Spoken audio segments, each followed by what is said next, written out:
Bonjour à tous, bienvenue pour notre webinaire Cash is King avec Storefront et Acting. Alors merci de nous avoir rejoints. Je vois qu'on est pas mal, on est déjà une bonne centaine de participants. Bonjour à tous, bonjour Nadine, Sylvie, bonjour Martin. Euh, Merci de nous rejoindre aujourd'hui. On va attendre juste une petite minute, le temps que tout le monde arrive. Voilà. En attendant. N'hésitez pas, hein, si vous voyez qu'il y a un petit souci de son ou d'image, à nous le faire remonter si jamais vous ne nous entendez pas bien ou vous ne nous voyez pas bien.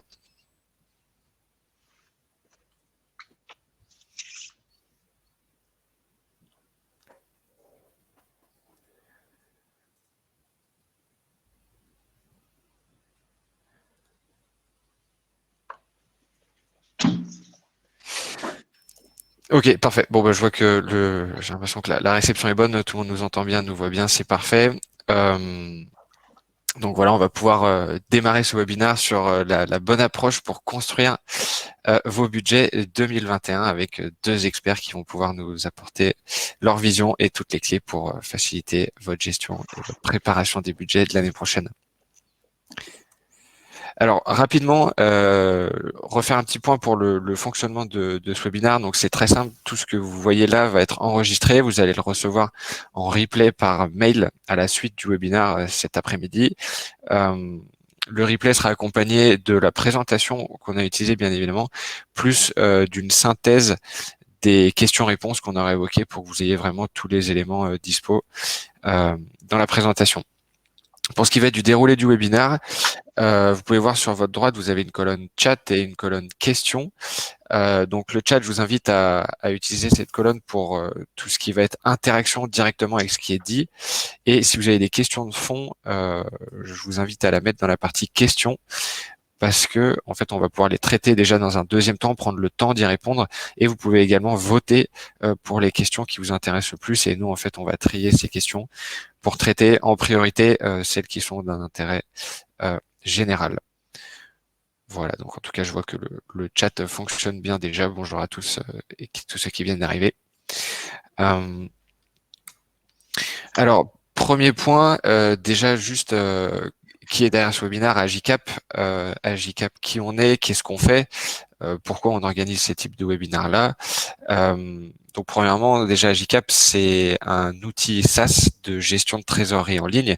En fait, nous, on va tout simplement vous aider à automatiser votre suivi, votre prévisionnel, votre gestion de trésorerie, plutôt que de piloter ça sur Excel.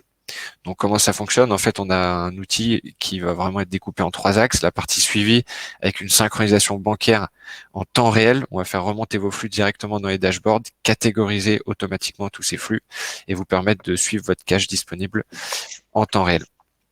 Deuxième partie, ça va être la dimension prévisionnelle, vous aider à construire vos prévisions de trésor. Et ça en intégrant vos outils de gestion à côté, donc faire remonter vos factures, faire remonter toutes les informations que vous pouvez avoir pour vous aider à construire le prévisionnel le plus fiable et vous aider à vous projeter le mieux possible. Et bien entendu, du fait que ça soit un outil SaaS en ligne, tout ce qui est reporting, collaboration est bien entendu extrêmement facilité. Cash is King, donc Cash is King, qu'est-ce que c'est? C'est une communauté qu'on a créée avec Agicap au premier confinement. Tout simplement, en fait, c'est la communauté pour tous les dirigeants de TPE et PME, pardon. Le principe, c'est vraiment de créer un lieu d'entraide sur Slack, gratuit, bien entendu, accessible à tous et sans aucun démarchage commercial dessus. C'est vraiment un lieu d'intelligence collective, d'échange de bonnes pratiques, partage de bons plans, entraide, voilà, vraiment s'appuyer les uns sur les autres en partant du principe que chaque problématique que vous pouvez rencontrer de votre côté, il y a potentiellement un autre dirigeant, un autre DAF, un autre DRH qui a eu la même ailleurs et avec qui vous pouvez peut-être échanger sur les bons plans et les manières de résoudre au mieux toutes ces problématiques-là. Voilà, donc on vous invite bien entendu à rejoindre Cash is King si vous voulez échanger avec d'autres dirigeants, DAF, RAF, DRH, etc. On a également mis à disposition sur le site d'Agicap notre centre de ressources qui va en fait compiler les différents webinaires qu'on a pu avoir. On commence à avoir un stock assez important avec des problématiques différentes qui vont concerner la RH, qui vont concerner la DAF, qui vont concerner les dirigeants ou tous en même temps, Covid, pas Covid. Voilà, donc n'hésitez pas à faire un tour pour voir s'il y a d'autres problématiques qu'on aura traitées en détail qui peuvent vous aider dans le pilotage de votre cash et de votre entreprise. Les speakers du jour, donc très rapidement, moi je suis Fred Bernard, je suis Product Marketing Manager chez Agicap. Voilà, puis je vais laisser du coup Dominique et Stanislas se présenter et nous parler un petit peu de... Super. Écoute, merci Frédéric et bonjour à toutes et à tous. Je vais vite me présenter en quelques mots. Donc, je m'appelle Dominique Dutronc, j'ai 43 ans. Ça fait 20 ans que je travaille en finance dans pas mal d'industries, pas mal de fonctions, pas mal de pays. J'ai un profil clairement international. Je suis né à Londres. Ma maman est allemande, mon papa est français. J'ai pas mal bougé dans tous ces pays-là. Et je rentre d'une longue expat aux US à New York, où j'ai été pendant presque 8 ans et je suis rentré il y a un peu moins d'un an. Au niveau de mes expériences, pour la faire très très courte, j'ai commencé ma carrière comme commissaire aux comptes chez Price pendant 5 ans dans plusieurs pays. Gros focus sur l'asset management à l'époque. J'ai évolué ensuite vers un poste de directeur d'audit interne dans l'automobile chez Nissan. J'y suis resté 4 ans en France avec pas mal de voyages, ce qui m'a permis par la suite de prendre la direction financière de Nissan Benelux, basé en Belgique, toujours pour Nissan pendant quelques années. En 2012, j'ai eu la chance de partir aux US, mon patron qui m'a débauché, ce qui était assez cool, et j'ai rejoint un groupe dans le food and beverage, donc qui s'appelle Firmenich, où j'étais directeur du contrôle de gestion pendant pas mal d'années. En parallèle, j'ai lancé une start-up en 2013 à New York dans le monde du community management et de la moto.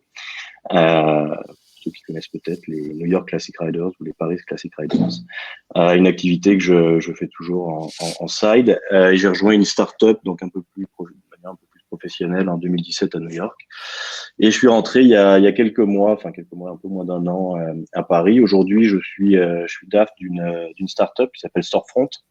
Le New York Times nous présente comme le Airbnb du pop-up store, donc c'est une marketplace où on met en relation des propriétaires de locaux commerciaux et des petites et des grandes marques. Ce sujet aujourd'hui m'intéresse beaucoup et je pense être assez au fait de la chose parce que à la fois le concept du pop-up store en temps de crise, c'est compliqué.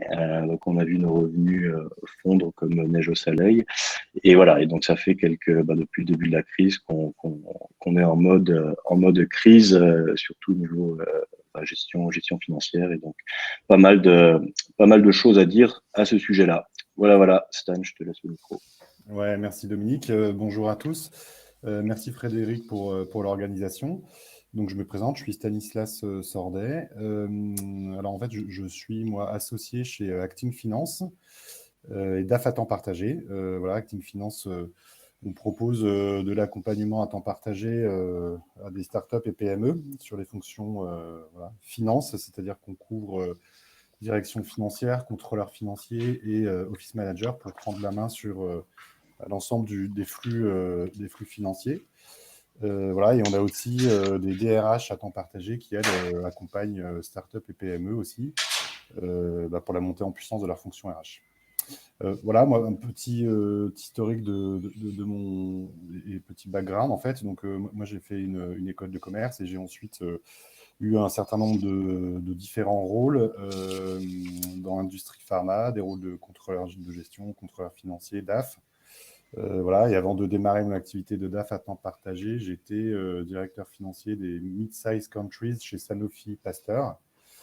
Voilà, et c'est ce qui a fait naître en moi l'évolution de ma carrière. Et je suis maintenant, du coup, DAF à temps partagé pour des startups et PME dans différents secteurs d'activité. Voilà, et c'est vrai qu'en tant que DAF, on est vraiment au cœur des problématiques dans cette période compliquée. Et donc, du coup, l'objectif, c'est de partager avec vous, avec Dominique, un peu nos best practices, nos tips pour démarrer une année 2021 la plus sereine possible. Voilà. Super. Ben, merci à vous deux. En tout cas, merci d'être là. Et puis, ravi d'avoir deux experts de ce niveau-là aujourd'hui pour parler un petit peu des budgets. Je pense on va apprendre beaucoup de choses et c'est vraiment intéressant de creuser un peu ça pour prendre les bonnes pratiques qui sont nées de votre expérience respective. Euh, alors, le programme de ce webinaire, en fait, on va avoir plusieurs, c'est découpé en 4 parties principales. On va voir dans un premier temps tout ce qui va être la partie bilan 2020 et les perspectives à venir pour 2021. On va reprendre dans un deuxième temps les éléments, la manière de construire votre budget. Et donc, on va étaler ça sur une troisième partie avec tout ce qui est construction, pilotage et exécution de ce budget-là. Et enfin, dans un dernier temps, on va voir un petit peu, on va parler d'anticipation, on va parler d'agilité, qui sont un petit peu les maîtres mots face on va dire, l'actualité assez incertaine et qui demande vraiment, comme le diront très bien Stanislas et Monique, une agilité extrêmement forte de la part des équipes financières. Du coup, je vais laisser la parole aux experts et je vous invite bien entendu à poser toutes vos questions. N'hésitez pas, il n'y a pas de mauvaises questions. Et surtout, réagir sur le chat si quelque chose vous, vous touche particulièrement. Stanislas, non, c'est Dominique. Je te laisse la parole. Cool. Donc voilà, donc on va faire on s'est échangé, on s'est partagé un peu les slides avec Stan. On a en background, on a pas mal réfléchi, on a fait la presse ensemble. Ce qui est important, encore une fois, ici, le but de cette presse, c'est pas de vous faire un cours magistral sur ce que c'est qu'un budget, les forecasts, etc. Je pense qu'on pour beaucoup de personnes, ça sera sûrement du déjà vu ou du classique. Pour d'autres, peut-être une bonne piqûre de rappel. Je pense que l'intérêt ici, c'est au sein de notre communauté, c'est d'échanger et surtout sur nos expériences respectives. Donc, pour commencer, dans la première partie bilan et perspective, je vais prendre la partie bilan. Bon, là, je vais pas dire grand-chose de neuf. 2020, on a pris une année assez difficile, on a tous pris assez cher entre le confinement, le reconfinement, l'économie qui s'arrête, qui reprend, mais pas vraiment. Les indicateurs, en tout cas, je pense que dans beaucoup de boîtes sont dans le rouge, des revenus qui s'effondrent, une base de coûts, en tout cas fixe, qui reste la même, donc un impact sur la trésorerie et sur le cash qui fait assez mal. On a la chance, et pour avoir vécu pas mal aux US, je pense que c'est vraiment une chance, il faut en être conscient, d'avoir toutes ces aides du gouvernement et de l'État, le chômage partiel, etc. Heureusement qu'on a ça. Et voilà. Et aujourd'hui, la question, c'est de se dire, qu'est-ce qui va se passer en 2021 ?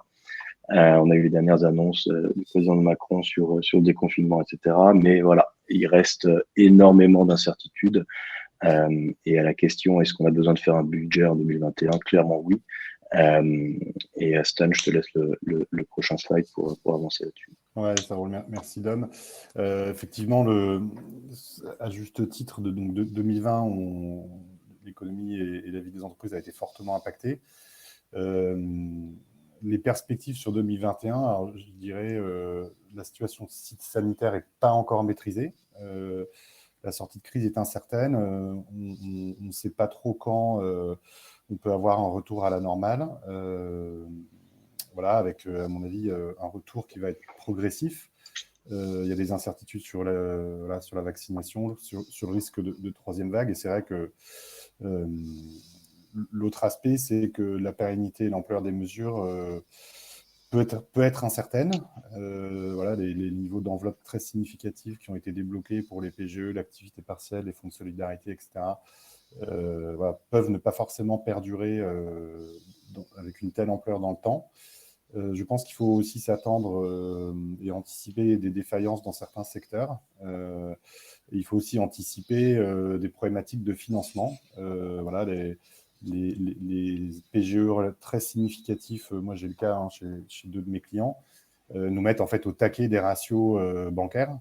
Donc voilà, s'il y a besoin de se refinancer en 2021, ça va être un petit peu complexe et tendu. Donc ça veut dire que pour 2021, il y a 2 maîtres mots, hein, c'est anticipation et agilité. Anticipation, en fait, ça veut concrètement dire d'essayer de se mettre dans un scénario planning, d'identifier les impacts potentiels si on se prend un deuxième confinement sur Q2, Q3, sur Q2 2021 par exemple, et d'essayer d'en identifier les impacts. Et puis ensuite, c'est renforcer sa capacité d'agilité. Donc, c'est pouvoir agir rapidement en fait en fonction de l'évolution de la situation. Donc, ce qu'on voulait partager avec vous aujourd'hui, c'est effectivement les best practices de prévision que soit Dom, moi ou ce qu'on peut mettre en œuvre. Voilà, donc là, on va rentrer un petit peu plus dans le détail sur quelques guidelines pour construire votre budget 2021. Cool, je reprends la main. Sur ce slide-là, on passe sur la deuxième partie, qui est quels éléments doit contenir un budget. Aujourd'hui, ce qu'on appelle un budget de PAC est composé de deux documents bien spécifiques, un PNL mensualisé qui reprend, et c'est assez classique, votre chiffre d'affaires, vos dépenses. J'ai mis un petit exemple, une petite table pour vous montrer un petit peu à quoi ça ressemble, et un cash flow statement, un prévisionnel de trésorerie, à savoir que ces 2 outils doivent être complètement alignés et vous ne pouvez pas faire l'un sans l'autre, surtout en période de crise actuellement.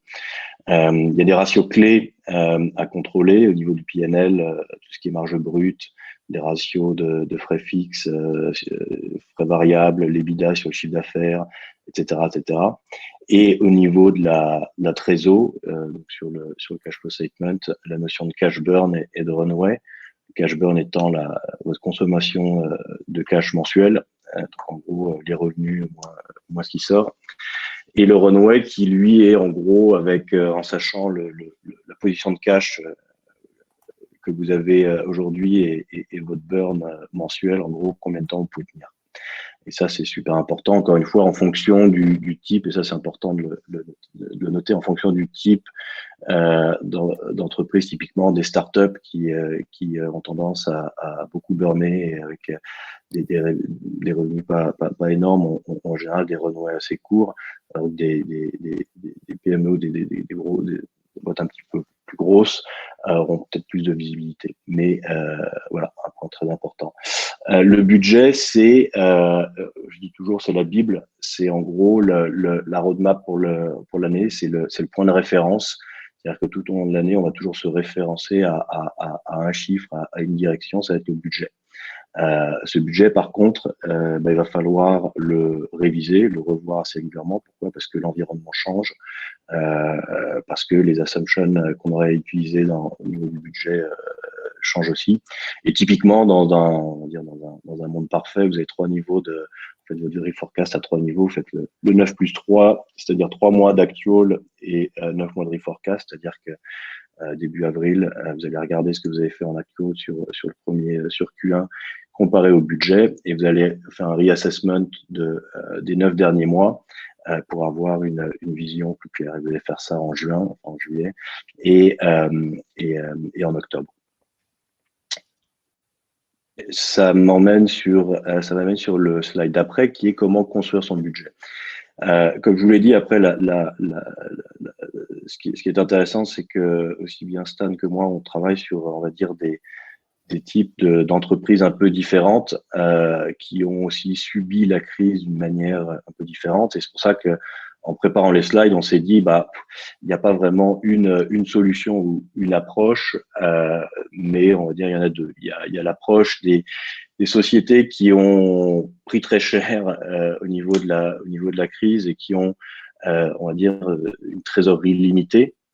Qui va être mon cas, le cas de beaucoup de startups, de très petites entreprises.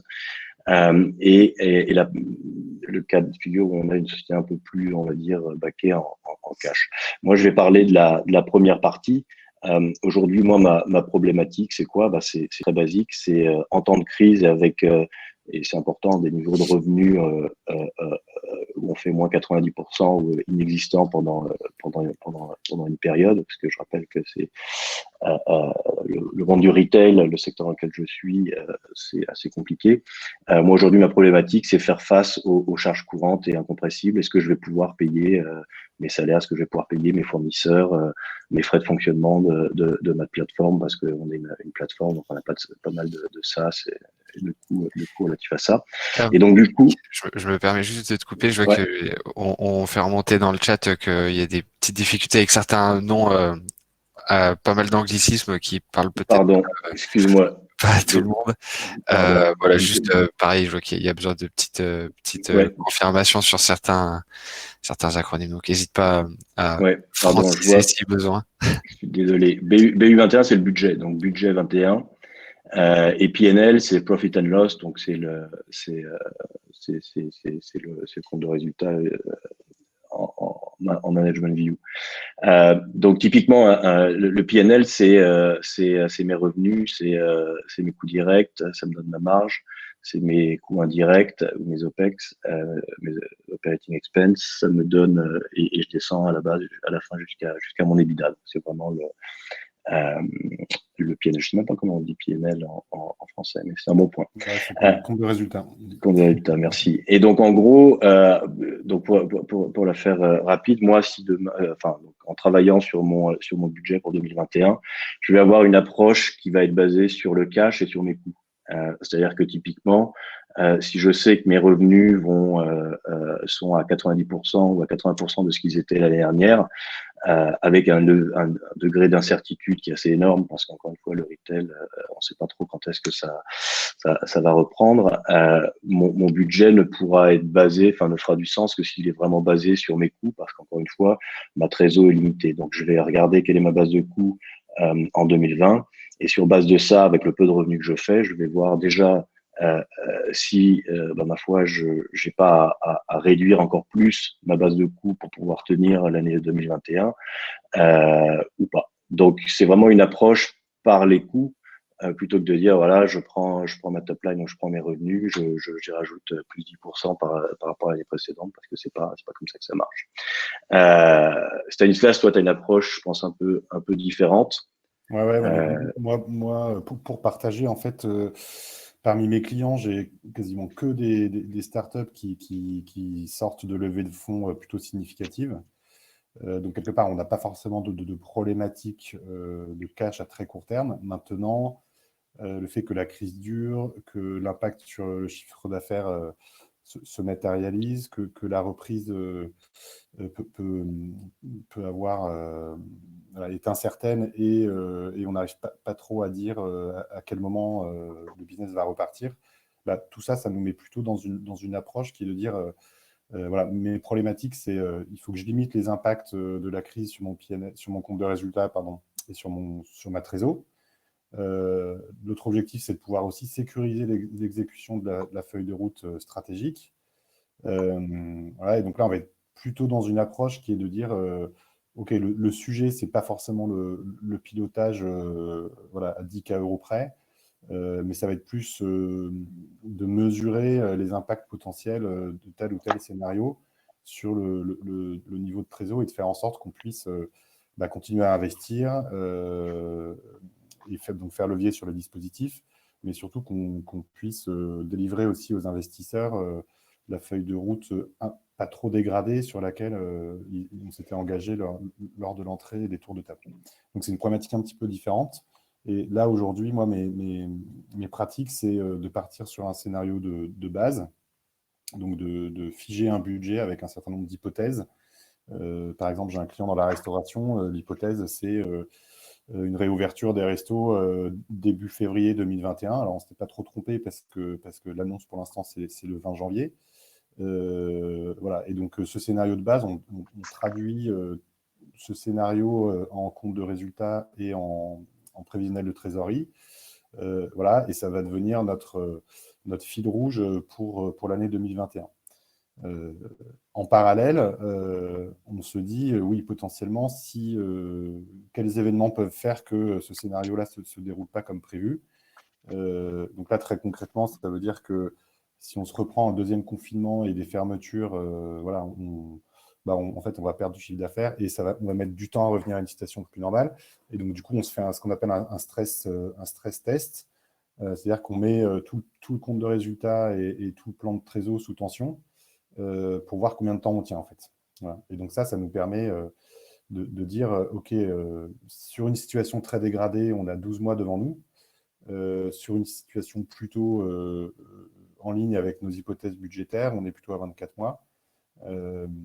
Voilà.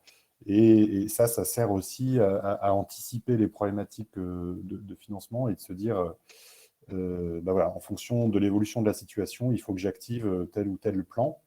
Et voilà, quand on parle d'anticipation et d'agilité, c'est d'être très très clair sur les impacts potentiels sur nos prévisionnels.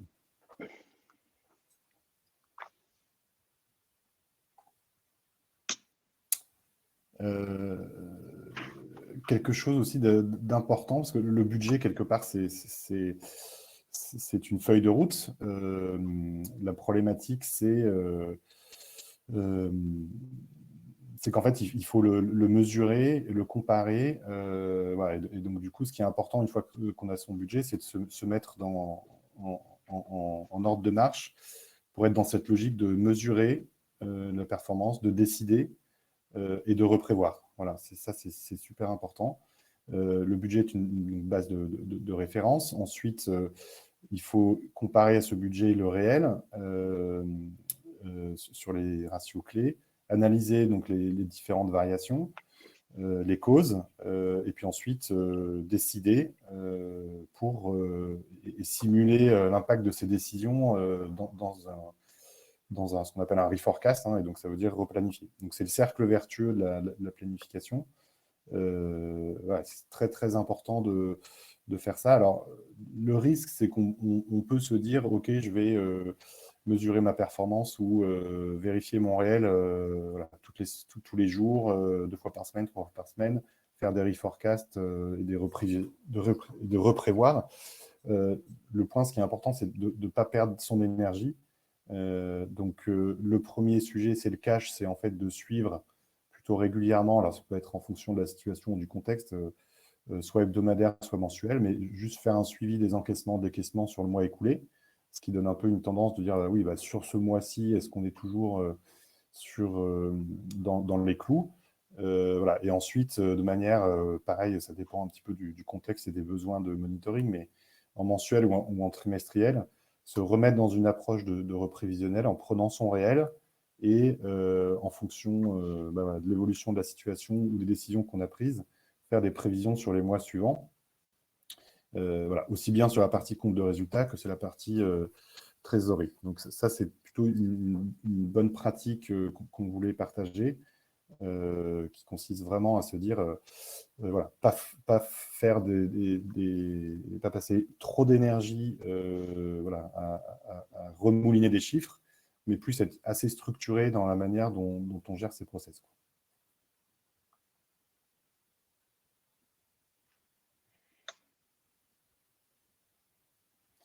Et quelque part, je pense que la clé pour 2021, ça va être l'anticipation et l'agilité. Alors l'anticipation dans un environnement incertain, c'est peut-être un peu compliqué, mais en tout cas, ça veut dire qu'il faut d'ores et déjà se mettre dans une approche de revoir sa base de coûts et sa structure de dépenses. C'est ce que je fais chez certains de mes clients. En fait, on réfléchit différemment.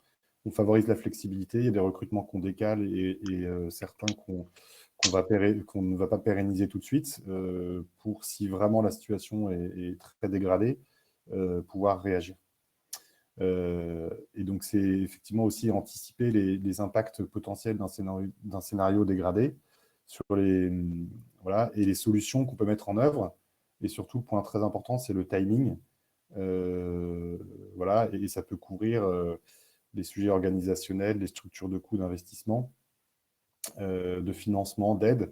Voilà, donc l'objectif c'est d'être en anticipation et de dire, bah voilà, si tel événement se produit, quels sont les impacts, quelles solutions je dois mettre en œuvre et sous quel timing.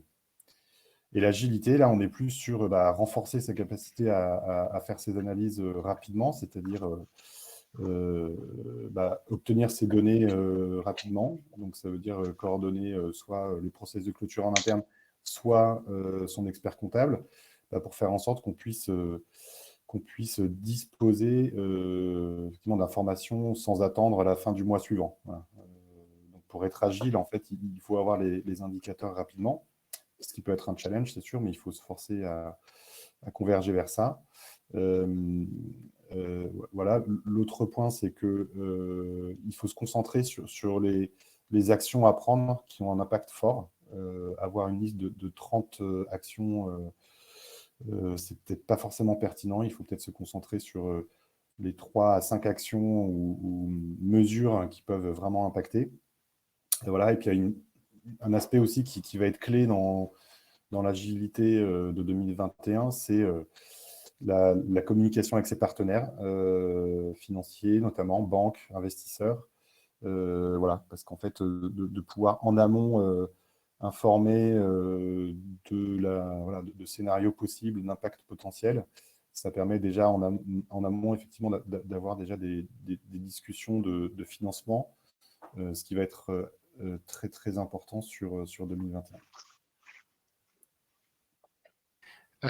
Stanislas, je me permets de te faire remonter une question. Apparemment, je vois des commentaires comme quoi c'est compliqué le PNL en temps réel.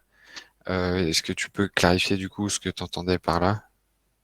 Ouais, alors, le PNL en temps réel, la problématique, c'est qu'effectivement, entre le moment où on reçoit une facture et le moment où on construit son compte de résultat, il peut y avoir un peu de délai. Donc, effectivement, l'objectif, c'est d'arriver à automatiser au maximum et essayer d'intégrer ces process au maximum. Alors, aujourd'hui, il y a un certain nombre d'outils qui existent. Voilà, mais ensuite, le deuxième point là-dessus, c'est en fait, il vaut mieux être à peu près juste que complètement faux. C'est-à-dire que dans un PNL, il y a un certain nombre d'informations qu'on peut obtenir plutôt rapidement. Voilà, et donc, ce n'est pas forcément la peine d'aller vers une vraie clôture comptable pour obtenir un peu son compte de résultat, quoi. Donc, en fait, il faut trouver un peu de trade-off entre mettre beaucoup d'énergie à faire rentrer toutes les factures dans un process et quelque part la nécessité d'avoir des indicateurs de manière assez régulière. Ça marche. Du coup, je me permets de préciser aussi, je vais que Jean-Michel demandait si Income Agicap permettait ça. Donc Income, je pourrais pas trop m'avancer, on maîtrise pas la solution. Je sais que c'est du temps réel, je sais que c'est vraiment automatisé, donc à mon avis, il y a quand même pas mal de flux qui remontent assez vite, pas mal d'indicateurs. Et côté Agicap, en effet, nous, on est branché directement sur le compte bancaire. Donc l'avantage, c'est que on va permettre de visualiser en temps réel le cash disponible pour la partie suivie en live, et derrière, comme disait Corinne, en effet, on a la possibilité de faire des scénarios pour comme l'expliquait tout à l'heure Stanislas et Dominique, faire plusieurs projections, mettre sous tension toute son organisation, voir un petit peu à quoi ça ressemblerait si on coupait les entrées d'argent, si on réduisait les décaissements, si on obtenait un prêt ou pas. Donc voilà, on a une grosse fonctionnalité là-dessus qui a toute sa valeur en ce moment et qui permet de vraiment faire des essais et voir un petit peu comment réagit notre prévisionnel de trésorerie en fonction des potentiels scénarios à venir. Voilà, parenthèse fermée sur l'outil. Je vous laisse continuer. Chouette. Okay. Merci. Je passe au slide suivant, qui sont les best practices ou les meilleures approches. En termes de encore une fois, on parle d'agilité et d'anticipation. On a découpé les points en deux sur une partie la partie interne et la partie externe. En interne, il faut, ce qu'on dit, c'est favoriser l'automatisation des process. Donc, qu'est-ce que ça veut dire? Ça veut déjà avoir des process clairs et formalisés et les automatiser. Les automatiser, en règle générale, on parle aussi de systèmes, donc récupération de data. Donc, il faut avoir une intégration entre, on va dire, la donnée qu'on va récupérer comme des factures, qu'on va scanner et qu'on va mettre dans un système, et que les systèmes entre eux parlent pour qu'ensuite, on va dire, toute la partie comptable se mette à jour automatiquement. L'accélération de la production des comptes mensuels, on parlait de, Stan disait effectivement, donc peut-être pas forcément faire une clôture qui prendrait du temps détaillé tous les mois, mais peut-être un PNL ou un compte de résultat, on dirait un peu plus avec les éléments clés, mais essayer si on mettait 15 jours à fermer, à faire notre clôture, essayer de réduire le temps de telle manière à pouvoir anticiper et être plus agile. Mise en place d'une gouvernance au sein de l'organisation. Donc une gouvernance, mais une gouvernance aussi agile, c'est-à-dire que il faut peut-être pas qu'il y ait 15 niveaux de validation pour une prise de décision, mais qu'il y ait des notions de seuil de validation en fonction des montants à dépenser, etc. Et ça, tous ces éléments en interne favorisent, on va dire, l'agilité et l'anticipation. D'un point de vue externe, après, naturellement, la communication avec nos partenaires, l'expert comptable, les banques, les investisseurs, donc c'est assez clé, une très bonne relation et communication qui vraiment, on va dire, très régulière. De la veille sur tout ce qui est dispositif de soutien, combien de temps va encore durer le chômage partiel, etc. Ça sont tous des éléments externes qui vont vous permettre de mettre à jour votre reforecast, donc votre prévisionnel. Et veille de l'environnement, on va dire plus global, macroéconomique, comment vont vos fournisseurs, ce que fait la concurrence, etc. Donc tous ces points-là, et encore une fois, il y en a sûrement plein d'autres, mais c'est les points qui, à Stan et moi, paraissaient les plus judicieux en interne et en externe pour répondre à cette question d'anticipation et d'agilité. Ouais, et donc en fait, en conclusion, donc l'objectif ici, c'était de partager un peu avec vous les best practices et pas forcément entrer dans un cours théorique de mécanique budgétaire, mais quelque part, c'est voilà, de partager un peu les bonnes pratiques, les quelques tips qu'on utilise nous. Parce qu'en fait, ce qu'on peut dire en conclusion, c'est que 2020 a été une année de crise sans précédent qui a très fortement impacté.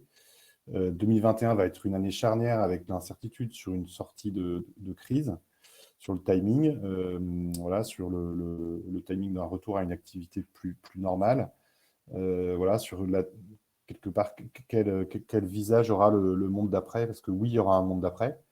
En fait, le point positif, c'est que cette crise nous a quand même a modifié un certain nombre d'éléments. Il y a voilà, des business models qui évoluent, de nouveaux business models qui ont vu le jour. Chez un de mes clients, voilà, les restos sont fermés, donc on a monté des dark kitchens, par exemple. Le click and collect se développe, la digitalisation se renforce, l'environnement global évolue, nos pratiques aussi, et notre base de coûts évolue. Donc en tant que financier, il y a un monde quand même avant la crise et il y a un monde après la crise. Maintenant, on est encore dans cette crise et du coup, 2021, ce sera absolument clé de mettre en place un pilotage financier. Voilà, parce que c'est un critère pour moi, c'est un facteur clé de survie et de succès pour passer cette difficulté. Et le cash is king. Donc au bout du bout, c'est le cash qui est important. Donc peu importe les différentes mécaniques qu'on peut mettre en œuvre, mais c'est vraiment important de surveiller le cash. Et ce qu'on voulait aussi partager, c'est que en tant que financier, il faut avoir garder la tête froide, avancer de manière structurée, être calme et continuer à avancer sans céder à la panique. Voilà, c'est un petit tips comportemental qu'on voulait partager aussi avec Dominique. Et je pense, Stanislas, juste pour rebondir sur ton point de la base de coût, ce que je trouve intéressant dans cette situation, enfin, aussi, s'il faut en tirer un point positif, c'est que mine de rien, on a, je pense, la plupart d'entre nous, bien réduit notre base de coûts pour faire face, ma foi, à la crise, à la baisse de revenus. Et je suis convaincu que quand l'activité va reprendre, on va pas forcément reprendre le même niveau d'expense ou de dépenses qu'on avait avant, ce qui veut dire qu'on aura, je pense, gagné en productivité et on arrivera à faire autant qu'avant la crise, mais avec une base de coûts mieux réfléchie. On aura pris le temps d'analyser tous nos coûts et rechallenger toutes les dépenses, de telle manière à être, encore une fois, on revient sur le mot de l'agilité. Mais voilà, cash is king et on est tous d'accord là-dessus. Top, merci beaucoup pour cette synthèse. En effet, pardon, cash is king, on partage complètement cette vision-là. Du coup, je vais en profiter du coup pour traiter les questions qui sont remontées. On a une première question de Jean-Michel, du coup, qui est au sujet du DAF. Comment relier prévisionnel de trésorerie, contrôle de gestion et plan financier évolutif sur 3-5 ans avec la prise en compte de l'environnement économique en crise actuelle? Alors, je sais pas qui de vous deux se sent plus à l'aise.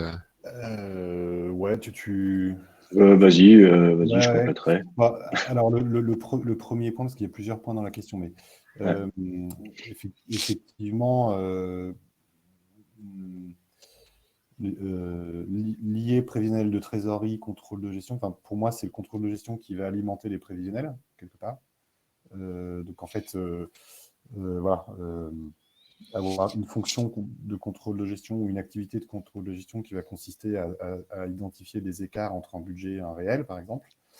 Voilà. Et ensuite, le plan financier évolutif. Alors, pour partager, effectivement, nous, chez certains de mes clients, on fait des budgets mensualisés qui, voilà, avec un niveau de détail assez important. Ça nous permet de pouvoir piloter au mois le mois. Voilà. Et ensuite, on fait ça sur 3 à 5 ans. Alors, c'est sûr que les hypothèses sur les années plus 2, plus 3 sont quelque part peut-être un peu rapides, où on prend quelques raccourcis. Mais l'idée, c'est aussi de voir dans la durée ce que peut donner un scénario. Et c'est à ce moment-là qu'on intègre les différents impacts de l'environnement. Et donc, par exemple, c'est de dire, bah, OK, si on a un deuxième confinement, ou voilà, bah, en fait, on prend moins 50% de chiffre d'affaires et ça met 6 mois à revenir, par exemple. Voilà. Et on prend les PGE, voilà, qu'on prend sur 12 mois et on commence, du coup, on peut voir si on les rembourse dans 12 mois ou si on les étalera ensuite. Donc, du coup, ça nécessite un peu de détails. Mais c'est effectivement un bon point de regarder. Voilà, j'ai vu qu'il y avait une autre question là-dessus, hein, mais effectivement, de regarder au-delà de 2021, sachant que voilà, l'idée c'est d'avoir des hypothèses plutôt affinées sur 2021 et sur la suite de prendre des hypothèses un petit peu plus high level. De mon côté, comme j'avais dit dans un slide précédent, le prévisionnel de trésorerie, donc j'appelle cash flow, et le plan financier évolutif que j'appelle le reforecast, c'est quelque chose qui doit être de toute manière lié dans le sens où l'un alimente l'autre. Typiquement, ce que le niveau de revenu que je vais mettre dans mon plan financier, que je vais faire évoluer tous les 3 mois ou tous les 6 mois ou tous les ans, va venir alimenter mon prévisionnel de trésorerie. De la même manière, ma base de coûts que je vais avoir dans mon plan, donc dans mon budget évolutif, donc ce que j'appelle aussi le reforecast, cette base de coûts-là va venir alimenter mon cash. Et là, le prévisionnel de trésorerie va me permettre de déterminer si le volume d'expense ou de dépenses que j'ai dans mon budget est viable ou pas, parce que si ça se trouve, je vais peut-être pas juste avoir assez d'argent pour pouvoir financer toutes ces dépenses. Donc les deux doivent vraiment être faits de manière, enfin main dans la main, et ces deux documents qui doivent être faits ensemble. Le contrôle de gestion, pour moi, c'est une action, c'est une fonction, c'est les ratios, c'est l'analyse, etc. Donc ça vient, c'est la couche qui vient sur les documents qu'on prépare. et l'environnement économique, il est changeant et doit être capturé dans ce plan évolutif. Voilà, un petit point pour compléter. Moi, personnellement, je fais des forecasts mensuels et effectivement, je lis mon compte de résultat et mon plan de trésor parce qu'en fait, rien que pour l'instruction ou monter les dossiers de PGE ou faire un point avec les banquiers, en fait, tout de suite, la question, c'est voilà, il nous faut un plan de trésor à 12 mois. Voilà.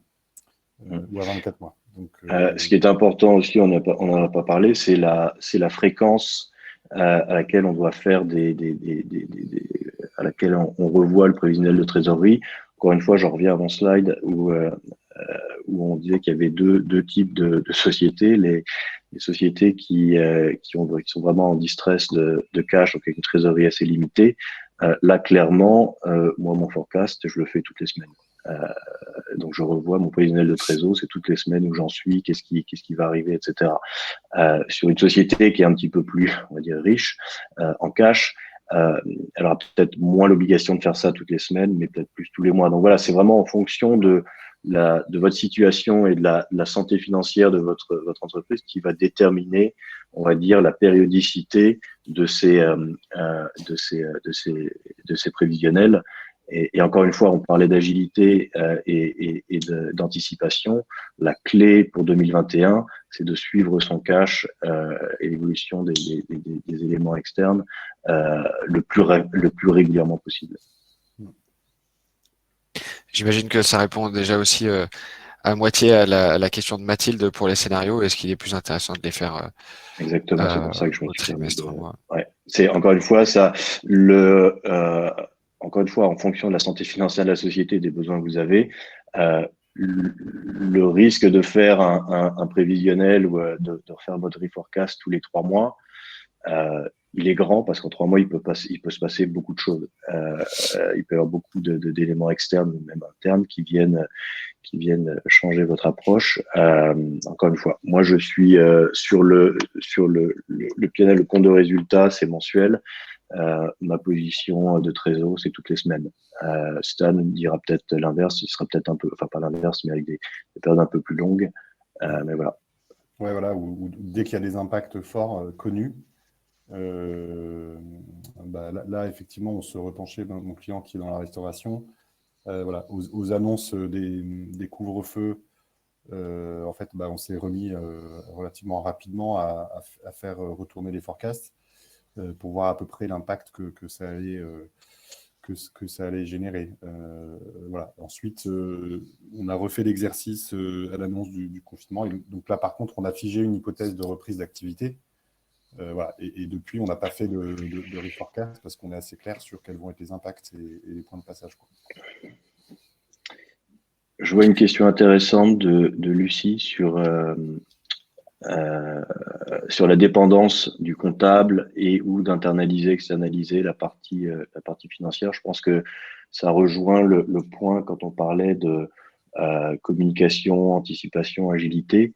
Je pense qu'il y a clairement plusieurs écoles et en général, ça va pas mal avec le degré de maturité des sociétés. Aujourd'hui, on voit que dans la plupart des startups, on a une approche, on va dire, de CFO externalisé ou le département financier, c'est une personne, je prends mon cas à moi par exemple, où je gère six pays, 6 marchés différents, j'ai 6 clôtures mensuelles à faire tous les mois, mais clairement aujourd'hui je suis aidé par un cabinet d'expertise comptable qui s'occupe de toute la partie purement comptable, enregistrement des factures, etc. Entre les deux, on a tout un écosystème d'applications, de SaaS. On parlait, j'ai vu le mot use passer, donc use clairement important, des applis comme Spendesk, des applis comme Agicap, bien sûr, et dans des petites entités. Aujourd'hui, c'est un peu le setup qu'on trouve. De manière générale, après, ce qui se passe, c'est quand la société commence à grossir, le besoin d'internaliser la partie comptable ou une partie de l'activité comptable devient effectivement de plus en plus importante parce qu'on veut être pas dire être maître, mais avoir accès à l'information de manière plus rapide. Voilà. Même si moi aujourd'hui, si demain je veux voir quelle est ma culture comptable dans Sage ou dans Cegid, j'ai accès au système, donc je peux le faire. Donc là encore une fois, la clé c'est avoir les bons outils autour du setup qu'on a défini entre l'expert comptable et nous en tant qu'interne, financier interne, et la communication qu'on a aussi avec nos partenaires. Yes, alors, ouais, Vas-y, c'est ça, si tu veux rebondir. Ouais, je vois la question de Vincent sur comment présenter voilà, son budget 2021 aux investisseurs. Alors, peut-être moi, pour partager, c'est l'exercice que j'ai fait pendant la crise et que je vais refaire prochainement. Donc, quelque part dans la méthode, on présente un budget et on présente des scénarios alternatifs, du coup. Juste pour montrer, voilà, en fonction d'un timing de reprise, quel est l'impact sur l'activité, sur le PNL, enfin sur le compte de résultat, pardon, et sur le niveau de cash. Quelque part, les investisseurs, en cette période, du moins moi, ce que j'ai pu voir, hein, c'est qu'ils sont plus sur voilà, sécuriser le niveau de cash avec, voilà, en essayant d'avancer au maximum sur le développement un peu stratégique de la boîte. Voilà, là je fais le lien avec le deuxième sujet qui est le BP pour la levée. En fait, alors si la levée est très récente, ça va être un moyen de comparaison. Si la levée est plutôt éloignée, moi personnellement, je ne compare pas les prévis par rapport au BP historique de la levée, voilà, dans lesquels pour moi il y a un certain nombre d'enjeux, de limitations ou d'approximations. Qui donne une tendance à moyen long terme. Du coup, il faut plus se raccrocher voilà, à une évolution par rapport à l'historique, un budget de base et un ou deux scénarios alternatifs pour montrer les impacts favorables ou défavorables que l'évolution de l'environnement peut montrer, quoi. Je vois une question de Pauline qui est intéressante, qui dit à quel point pensez-vous qu'il est nécessaire de faire des clôtures comptables mensuelles, sachant que la charge de travail est élevée. Moi, clairement, aujourd'hui, mon setup, c'est que j'ai des experts comptables dans les différents pays dans lesquels je dois faire mes clôtures qui s'occupent, on va dire, de faire la clôture. Aujourd'hui, en interne, ce qui est important, c'est d'avoir ce PNL basé sur la compta analytique, et de voir en gros quels sont mes revenus, mes expenses et si on décide de descendre jusqu'à l'EBITDA.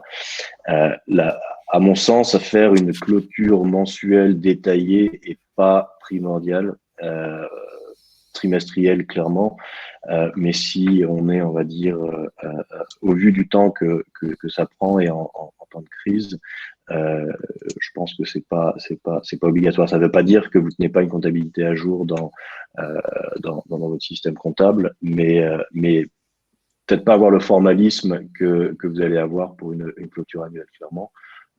Et passer plus de temps, si justement le temps est un problème, à l'analyse et justement à anticiper, ma foi, le mois qui va venir sur base du mois passé.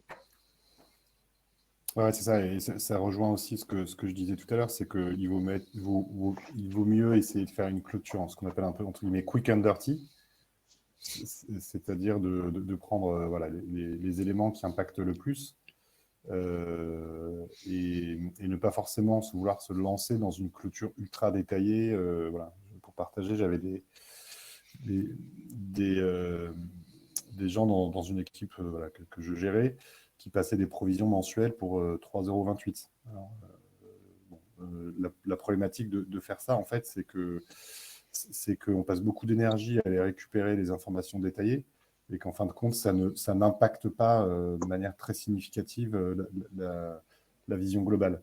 Donc moi, ma reco, c'est effectivement essayer d'automatiser au max avec les outils disponibles.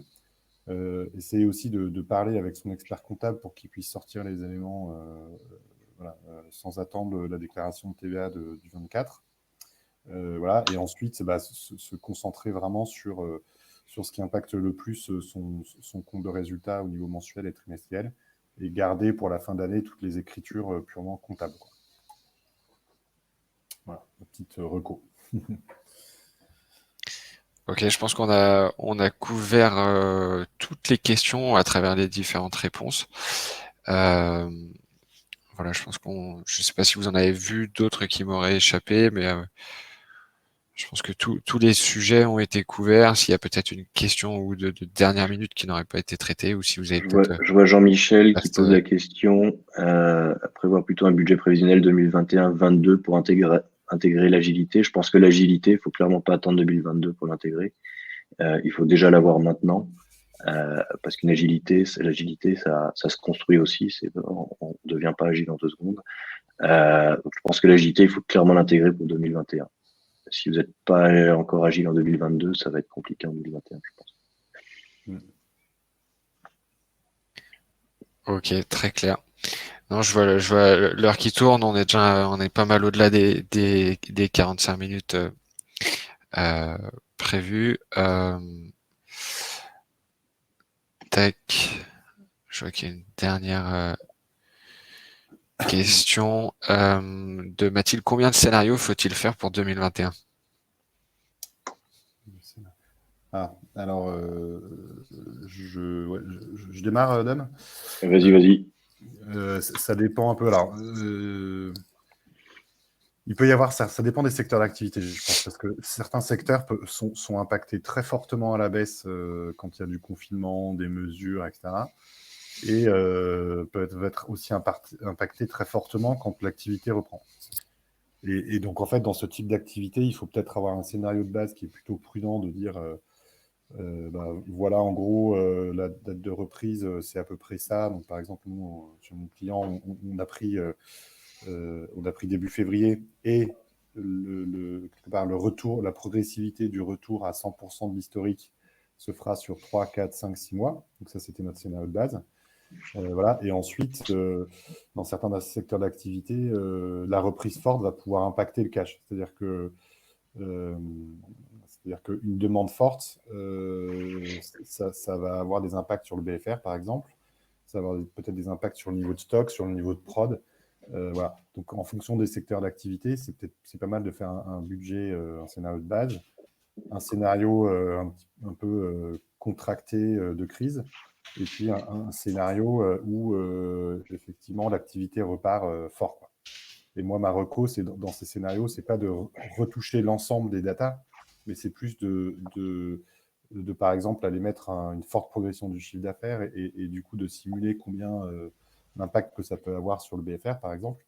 Et c'est juste d'aller toucher quelques leviers pour voir voilà, l'impact global sur le cash flow.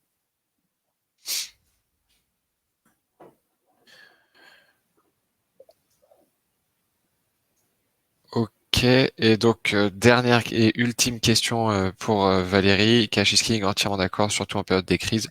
Les outils prennent-ils en compte les paramètres de saisonnalité des activités dans le prévisionnel, et de ce fait pourraient prendre en compte une éventuelle récurrence de contamination par vague?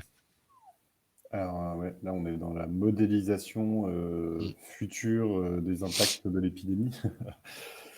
Non, là, je pense que la saisonnalité, c'est effectivement un point important, et en fonction des activités, il peut y avoir une saisonnalité plus ou moins forte, donc c'est important effectivement de la reproduire. Ensuite, je pense qu'il faut que nous, financiers, avec notre cerveau et notre esprit analytique, on garde la main sur le design des scénarios, et qu'on ne laisse pas forcément des machines le faire, quoi. C'est mon avis personnel. Je sais pas ce que tu en penses, Dom, mais... Non, clairement, c'est encore une fois, moi, le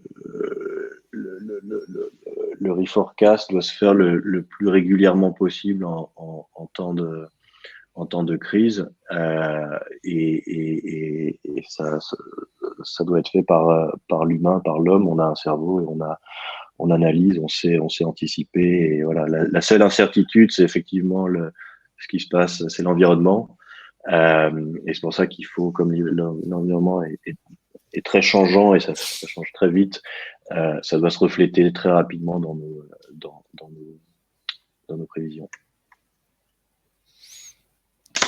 Tout à fait. En tout cas, je pense qu'on a fait le tour des questions. On va pouvoir clôturer ce webinaire. Merci beaucoup, Dominique et Stanislas, pour la qualité de vos conseils et de vos réponses aux questions. C'était vraiment intéressant. J'espère que vous avez pu éclairer tous ceux qui nous écoutaient aujourd'hui.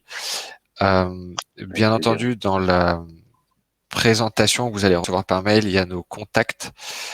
Donc, si jamais il y a besoin de nous contacter ou contacter Dominique ou Stanislas sur des sujets bien spécifiques, n'hésitez pas. Voilà, si besoin. En tout cas, on était ravis de pouvoir partager ce webinaire avec vous. Merci encore à Stanislas et Dominique. Et puis, je vous dis à très bientôt pour un prochain webinaire. Ça marche. Merci. Merci de nous avoir invités. N'hésitez pas à nous contacter si vous avez des questions. On y répondra avec grand plaisir. Au revoir. Et bon courage à tous. Merci. Merci, au revoir. Bon courage, au revoir.